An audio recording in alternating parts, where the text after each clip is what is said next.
नमस्ते दोस्तों। हिंदी साहित्य के राजस्थान विश्वविद्यालय के बीए पार्ट 3 के विद्यार्थियों का हिंदी साहित्य की इस कक्षा में स्वागत। मैं डॉक्टर महेश चंद्र तिवारी राजकीय कन्या महाविद्यालय सिकंदरा विद्यार्थियों, जैसा कि आप जानते हैं, हिंदी साहित्य का कोई भी विद्यार्थी जब हिंदी साहित्य का अध्ययन करता है तो वह पाता है कि हमारा हिंदी साहित्य दो प्रकार के वर्गों में मोटे तौर पर विभाजित है। पहला गद्य साहित्य, दूसरा पद्य साहित्य। गद्य और पद्य का यह समुच्चय संपूर्ण हिंदी साहित्य में विद्यमान है। जब हम हिंदी साहित्य को देखते हैं तब पाते हैं कि गद्य का तात्पर्य हुआ उपन्यास, कहानी आदि। ये आदि नाटक, निबंध, आलोचना, अन्य गद्यविधियाँ जैसे संस्मरण आदि को समेटे हुए है। लेकिन जब हिंदी साहित्य का विद्यार्थी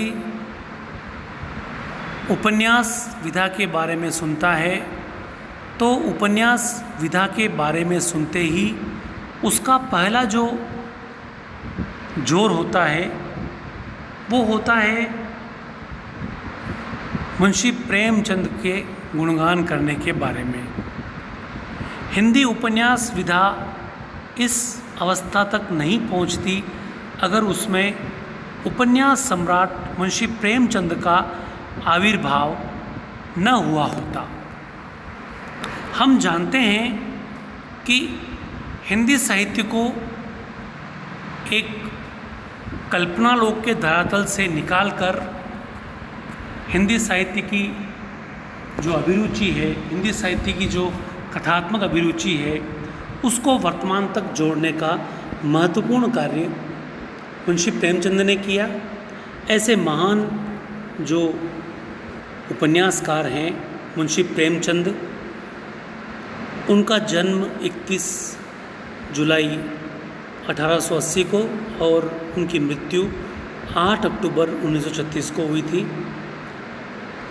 यह समय, जैसा कि हम जानते हैं, क्योंकि 1880 से 1936 तक का समय भारत में अंग्रेज़ों का जो साम्राज्य था उसका काल था और भारत उसमें गुलाम था।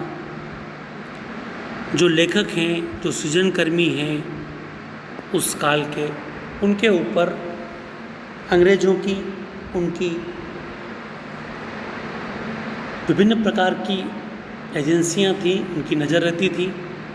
मुंशी प्रेमचंद का एक कहानी संग्रह, जिसे पहला कहानी संग्रह कहा जाता है प्रेमचंद का, सोजे वतन, वो भी जो दूसरा पॉइंट हमने देखा कि लेखकों पर अंग्रेज़ों की निगाह रहती थी, उसी का परिणाम है। तात्पर्य यह कि इसमें उन अंग्रेज़ों ने कुछ ऐसा पाया जो देश को आज़ाद कराने के लिए जो स्वतंत्रता सेनानी लड़ाई कर रहे हैं, उनकी आवाज़ को इस कहानी संग्रह में बुलंद किया गया था। तो इस कहानी संग्रह में होती हुई इस बुलंद आवाज़ को अंग्रेज़ों ने दबा दिया और उनके कहानी संग्रह सोजे वतन को उन्होंने जब्त कर लिया, उसे प्रकाशित नहीं होने दिया। मुंशी प्रेमचंद हिंदी साहित्य के आधुनिक काल के एक सबसे महत्वपूर्ण साहित्यकारों में से एक हैं। इन्होंने कहानी, उपन्यास, निबंध, आलोचना, इन सब में रचनाएं की हैं। लगभग 300 कहानियाँ उन्होंने लिखी जो कि मानसरोवर के 8 भागों में संकलित है। हमें पता है कि प्रेमचंद की कहानियाँ बचपन से ही बच्चों के बहुत बड़े वर्ग द्वारा सराही जाती है, पसंद की जाती है। जैसे बड़े घर की बेटी, नमक का दारोगा, सत्याग्रह, कफन, शतरंज के खिलाड़ी, पंच परमेश्वर, बूढ़ी काकी, नशा, सवा सेर गेहूँ, पूस की रात इत्यादि। प्रेमचंद को इन प्रसिद्ध कहानियों के कारण ही कथा सम्राट और उपन्यास सम्राट भी कहा जाता है। देखिए, कथा जो होती है, कथा जो एक टर्म है हिंदी में, उस कथा साहित्य का तात्पर्य होता है कहानी साहित्य और उपन्यास साहित्य। वैसे तो कहानी नाटकों में भी होती है, परंतु वो कहानी वहाँ नाटकीयता लिए होती है, अतः उसका समावेश हम कथा साहित्य में न करके नाट्य साहित्य में करते हैं।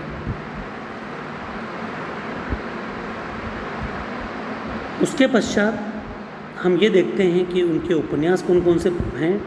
कर्मभूमि, निर्मला, गबन, गोदान, रंगभूमि, प्रतिज्ञा, प्रेमा, प्रेमाश्रम, सेवा सदन, कायाकल्प आदि, ये सारे के सारे उपन्यास प्रेमचंद द्वारा लिखित हैं। मंगलसूत्र एक ऐसा उपन्यास है जिसे अपने जीवन काल में मुंशी प्रेमचंद कंप्लीट नहीं कर पाए, पूरा नहीं लिख पाए, इसीलिए इसे अधूरा उपन्यास भी माना जाता है। और दुर्गादास बच्चों के लिए लिखा हुआ उपन्यास है।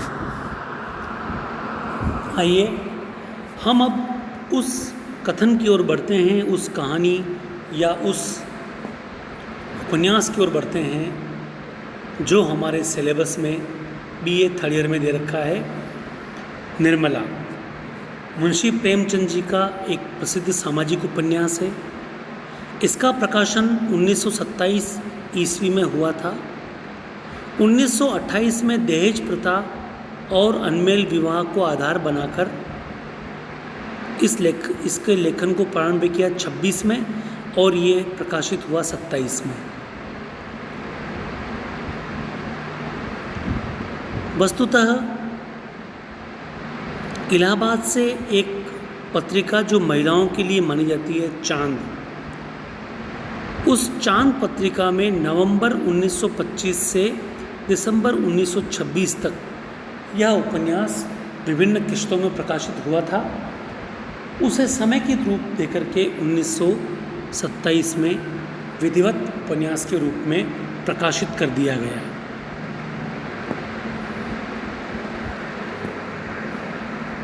हम प्रेमचंद का यह उपन्यास निर्मला पूरा समझने का प्रयास करेंगे। सबसे पहले हम समझ लेते हैं कि इसके प्रमुख बिंदु कौन कौन से हैं। जैसा कि हम जानते हैं कि यह स्त्री केंद्रित उपन्यास है, तो स्त्री केंद्रित साहित्य के इतिहास में निर्मला नामक इस उपन्यास का विशेष महत्व है। जब भी स्त्री केंद्रित साहित्य की बात चलती है तो निर्मला को अवश्य याद किया जाता है। इस उपन्यास की कथा का केंद्र और मुख्य पात्र निर्मला नाम की 15 वर्षीय एक सुंदर सुशील लड़की है। उसका विवाह एक अधेड़ उम्र के व्यक्ति से कर दिया जाता है, जिसकी उस व्यक्ति की पहले वाली पत्नी से 3 बेटे हैं। निर्मला का जैसा कि नाम है निर्मला, चरित्र भी निर्मल है, किंतु फिर भी समाज में उसे अनादर और अवहेलना का शिकार विभिन्न कारणों से होना पड़ता है। वह पति परायण थी, पर यह पति परायणता काम नहीं आती। उसके चरित्र पर संदेह किया जाता है, परिस्थितियां दोषी बनाती है और इस प्रकार विपरीत परिस्थितियों में जूझती हुई विभिन्न प्रकार के सामाजिक क्रियाकलापों से होकर गुजरती हुई अंततः वह दम तोड़ देती है और हमारे पाठक वर्ग को एक गहन विषाद की छाया में छोड़कर चली जाती है। थोड़ा थोड़ा हमें और आपको आइडिया लग रहा होगा कि निर्मला अनमेल विवाह और दहेज प्रथा की दुखांत कहानी है। दुखांत का मतलब होता है जिस कृति का अंत दुख से हो, दुख प्लस अंत दुखांत। उपन्यास का लक्ष्य अनमेल विवाह और दहेज प्रथा के बुरे प्रभाव को रेखांकित करना है। निर्मला के माध्यम से भारत की मध्यम वर्गीय युवतियों की अत्यंत दयनीय दशा का चित्रण हुआ है। उपन्यास के अंत में निर्मला की मृत्यु इस कुत्सित सामाजिक प्रथा को मिटा डालने के लिए एक भारी चुनौती है। प्रेमचंद ने भालचंद और मोटेराम शास्त्री के प्रसंग भी इस उपन्यास में रखे हैं ताकि हास्य व्यंग्य की स्थापना हो सके। निर्मला के चारों ओर कथा भवन का निर्माण करते हुए असंबद्ध प्रसंगों का पूर्णतः बहिष्कार किया गया है। इससे यह उपन्यास सेवा सदन से भी अधिक सुग्रंथित और सुगठित बन गया है, सुसंगठित बन गया है। इसे प्रेमचंद का प्रथम यथार्थवादी उपन्यास और हिंदी साहित्य का पहला मनोवैज्ञानिक उपन्यास कहा जाता है। इस तथ्य को थोड़ा समझ लीजिए आप। सबसे पहले तो आप ये समझ लीजिए कि यथार्थवादी उपन्यास क्या होते हैं। प्रेमचंद अपने जीवन काल में कहानी और उपन्यास लिखते हुए तीनों प्रकार के दौर से गुजरे। नितांत शुरुआत में उन्होंने बड़े घर की बेटी इत्यादि इस प्रकार की कहानियाँ लिखी जो चित्रण में भी और प्रस्तुतिकरण में भी और उसके उद्देश्य में भी तीनों दृष्टिकोणों से आदर्शवादी हों। बीच का कुछ दौर चला प्रेमचंद के जीवन काल का, जिसमें प्रेमचंद ने आदर्शोन्मुख यथार्थवाद इस टर्मिनोलॉजी के आधार पर अपने कथा साहित्य का निर्माण किया। उन्होंने ये लिखा कि प्रस्तुतिकरण तो रहे यथार्थ में और अंत में जाकर के जो उद्देश्य पूरी करती हुई उसका, जिसे हम इंग्लिश में क्लाइमैक्स कहते हैं और जिसको हिंदी में चरम कहा जाता है, तो उस क्लाइमैक्स में, उस चरम अवस्था में उपन्यास आदर्श की स्थापना कर जाए। इसे कहा गया आदर्शोन्मुख यथार्थ। और अंततः जो टर्म या जो प्रवृत्ति मूल रूप से मुंशी प्रेमचंद द्वारा पकड़ी गई वो थी यथार्थ। तो प्रेमचंद जी ने ये यथार्थवादी उपन्यास लिखा जिसमें प्रस्तुतिकरण भी, क्लाइमैक्स भी और अर्जित उद्देश्य ये भी, तीनों में यथार्थ का समावेश होता है। निर्मला का एक वैशिष्ट्य यह भी है कि इसमें प्रचारक प्रेमचंद के लोक ने इसे न केवल कलात्मक बना दिया है बल्कि प्रेमचंद के शिल्प का एक विकास चिन्ह भी इसके द्वारा स्थापित हुआ है। तो हमने आज के इस परिचयात्मक जो हमारा ये वीडियो बना है, इसमें हमने उपन्यास सम्राट प्रेमचंद के सबसे पहले उनके परिचय का दौर चलाया।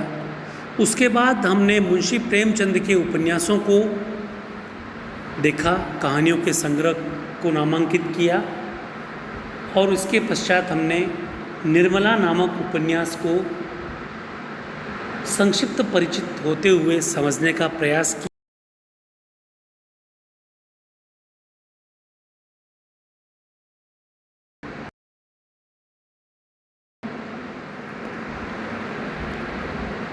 मुंशी प्रेमचंद के इस उपन्यास यानी निर्मला के जो कथात्मक परिचय है इसका और उसके कथानक की जो विशेषताएं हैं इसके ऊपर प्रकाश डालेंगे और समीक्षक के दृष्टिकोण से इसे हम समझने का प्रयास करेंगे। विद्यार्थियों को यह सलाह दी जाती है कि वे इसकी मूल कृति प्राप्त करें। बाज़ार में बहुत आसानी से प्रेमचंद साहित्य उपलब्ध हैं। तो एक बार इसकी मूल कृति को पढ़ने का प्रयास अवश्य करें। यह बात याद रखिए कि मूल कृति पढ़ना हिंदी साहित्य के विद्यार्थी के लिए अत्यंत आवश्यक है, क्योंकि हिंदी साहित्य का विद्यार्थी केवल पासिंग मार्क्स, पास होने लायक काम चला लेंगे, इस तरह का बनता है तो ये हम सबके लिए बहुत दुख का विषय है। इसलिए आप हिंदी साहित्य की जो पुस्तकें हैं या अन्य विषयों की जो पुस्तकें हैं उनको भी आप मूल रूप में पढ़ें। आप स्वयं पाएंगे कि कुछ ही समय में आपकी प्रतिभा, आपकी विषय पर पकड़ और आपकी अभिव्यंजना शैली, देखिए एक तो हम कोई अधकच्ची सी पासबुक या कोई ऐसी चीज़ें पढ़ते हैं, नो डाउट पासिंग मार्क्स के लिए वो ठीक है, लेकिन जहाँ तक आपके अंदर के प्रतिभा विकास का प्रयास है, प्रतिभा विकास का सवाल है, किसी भी हालत में हिंदी साहित्य का विद्यार्थी मूल पुस्तकों को पूरी तरह से हृदयंगम किए बिना उच्चतम जो उसका सामाजिक स्तर है, जो उसका साहित्यिक स्तर है, वह प्राप्त नहीं कर सकता। धन्यवाद।